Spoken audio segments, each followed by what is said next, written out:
So welcome back. We're going to have a look at Julia's listing. She has just listed it. This is her second listing.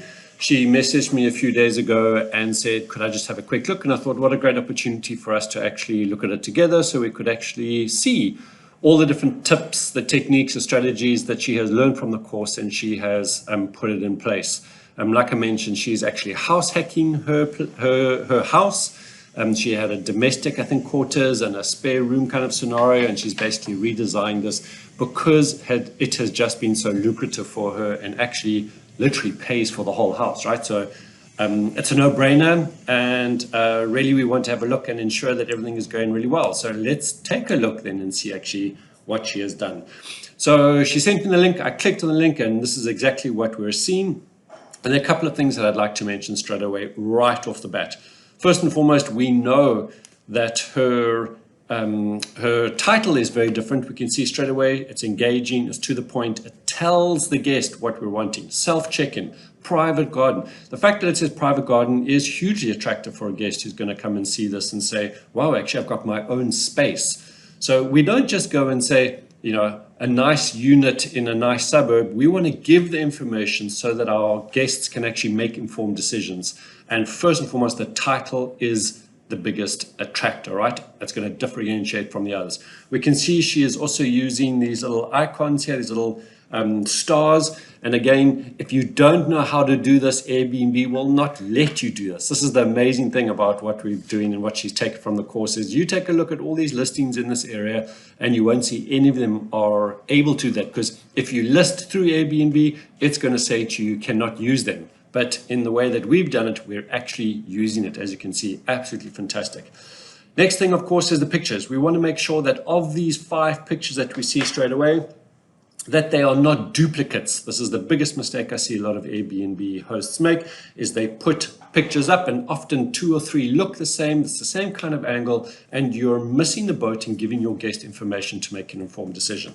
As you can see right now, we actually have quite a few things. Obviously her first picture here on the left, her primary picture, shows a nice bed. It's got obviously a door there, but if we look at these other ones, we can see the kitchenette area, we can see the table area, we can see the outside private space, we can see the bedroom. Just based on that, we can actually really make an informed decision, which is really, really great. And we'll come to more things around that, right? Entire service department by Julia, that's great. We can see she's actually got her super host status already, which is fantastic. She's already got a totally crushing it on the other unit. And of course, the next is all here. What I want to look for next is how has she set up her pricing? And we can see with that slash through the price, this is for me one of the biggest strategies we use, because it kind of implies that the guest is getting it at a better rate, a reduced rate, a discounted rate. And again, you can't do this just simply on Airbnb unless you know the tips and strategies of how to set it up like that. And in this case, you can see she's doing it. And this is so important, right? Because it implies that this is a really good price. So first and foremost, she's done that well. She knows how to do it. She's learned it from the course, and that's really great, right? The next thing is we always say about the amenities. You can see she's got a whole lot of amenities set up here. The only thing I'd probably say at this point is she must get her Wi-Fi tested through the Airbnb app. So it says fast Wi-Fi or not fast Wi-Fi, etc., because people are now choosing Airbnb places based on Wi-Fi availability and speed of Wi-Fi. People are now working from remote spaces and they need to know reliable Wi-Fi, and she can do that so that it actually states there what her Wi-Fi speed is. So definitely I think she would want to do that. And of course the rest is there. She is doing, as you can see, what we call the startup strategy, where she is not opening up her calendar too far in advance.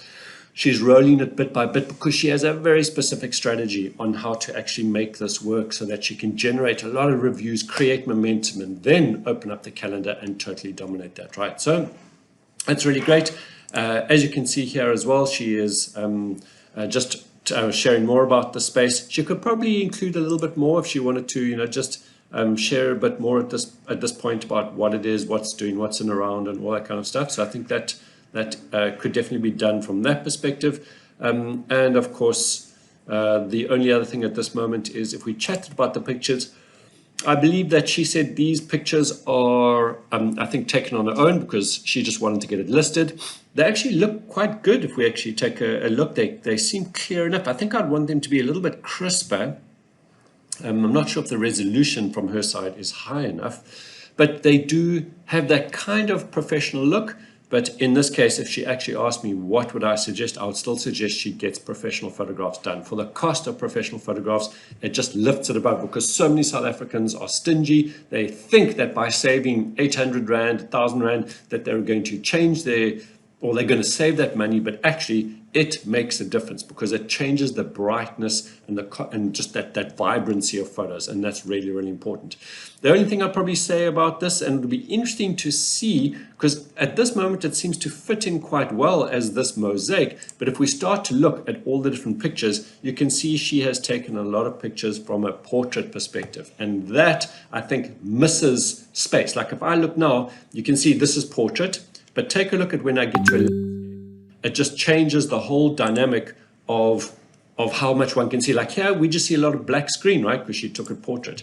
There's another portrait. Now look at the difference straight away there in landscape, right? You can actually see it comes out. The whole screen that we're looking at is used. Whereas if she just does portrait, it's just a small portion of that. We don't get a sense of the space. So from me, I would say she should definitely be using landscape because that's how people are going to view this.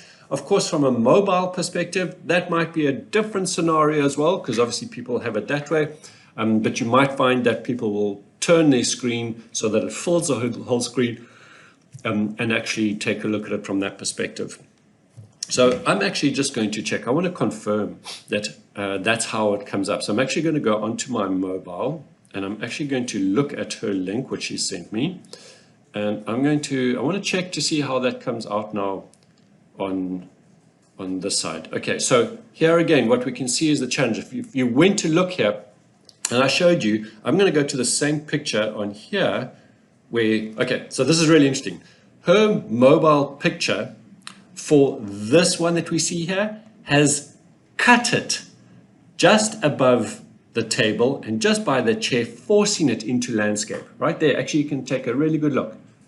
You see how it's, so it's actually, she's missed everything there in it being from that perspective. If we take a look at this beautiful picture, let's find another one. Let's take a look there, that one, right? So here she's got this portrait photograph, but take a look at how it comes up as a landscape photograph, if you can see it from that perspective, right? So it's basically cut off the whole section of the size. So that again just actually reinforces this must be horizontal landscape, even if you're going to work it for mobile. She's also done a great thing. As you can see, she's included the title switch photograph, which is again just information that we want to see, right? Really, really important there. She loves to design and do interior design, so we can see elements of Japanese feng shui. Great, right? I'm sure that's going to actually make an impact to some people. We can see this is a beautiful bathroom, right? A beautiful, beautiful bathroom. But take a look here. Look at how it comes up on a mobile photograph, right? Totally, I mean, someone might think that this is actually how it should look, but from my perspective, it's missed such a great impact there. And I don't think that's what she has in mind as a visual. I mean, take a look at that, beautiful.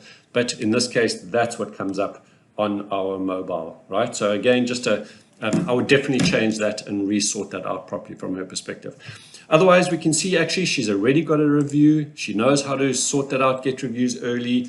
And of course, that's the start. I mean, lovely amenities here. She's got a, there you go. She's telling what it is, drop off allowed, security cameras, fantastic. She's going to really do well on this again.